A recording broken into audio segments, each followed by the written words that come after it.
नमस्कार शेतकरी मित्रांनो, पीएम किसान योजनेचा 22वा हप्ता आता थेट शेतकऱ्यांच्या बँक खात्यात डीबीटीद्वारे या दिवशी जमा होणार। शेतकरी मित्रांनो, केंद्र शासनाने सन 2026च्या अर्थसंकल्पात पीएम किसान सन्मान निधी योजना सुरू केली।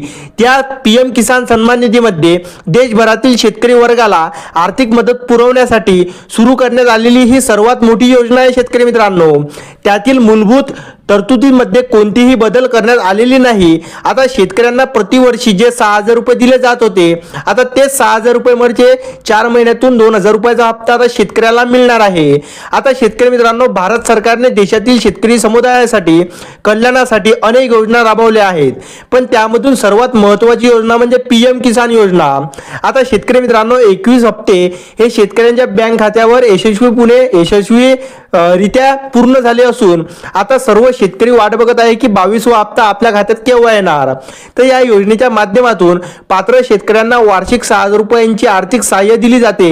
ही रक्कम 3 समान हप्त्यामध्ये विभागली जाते, ज्यामध्ये प्रत्येक हप्त्यात 2,000 रुपये थेट शेतकऱ्यांच्या बँक खात्यात जमा होतात। शेतकरी मित्रांनो, त्यामुळे गरीब शेतकऱ्यांना याचा खूप आधार मिळतो। शेतकरी मित्रांनो, आता महत्त्वाचा मुद्दा काय आहे तर 22वा हप्ता याची निश्चित तारीख काय आहे तर सरकारी अधिकाऱ्यांकडून अद्यापही 22व्या हप्त्याबाबत कोणतीही घोषणा झालेली नसून, परंतु योजनेच्या नेहमीच्या वेळापत्रकानुसार हा हप्ता फेब्रुवारी 2026 मध्ये वितरित होण्याची शक्यता आहे।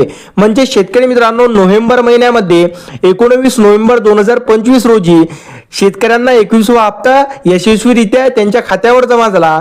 त्याचे जर विभाजन केले तर शेतकरी मित्रांनो, 4 महिन्यानंतर म्हणजेच येणाऱ्या आता फेब्रुवारी मध्ये 19 ते 20 तारखेला शेतकऱ्यांच्या बँक खात्यात हा हप्ता पडू शकतो। म्हणजे शेतकरी मित्रांनो, 19 फेब्रुवारी 2026 रोजी हा हप्ता शेतकऱ्यांना मिळण्याची शक्यता आहे।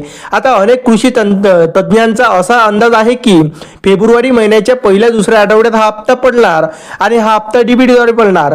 तर शेतकरी मित्रांनो, 19 फेब्रुवारी ते 20 फेब्रुवारी दरम्यान हा हप्ता शेतकऱ्यांना मिळू शकतो। आता शेतकरी मित्रांनो, तुम्हाला फार्मर आयडी अनिवार्य आहेच।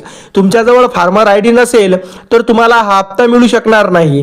त्यासाठी तुम्ही फार्मर आयडी काढणे अतिशय गरजेचे आहे।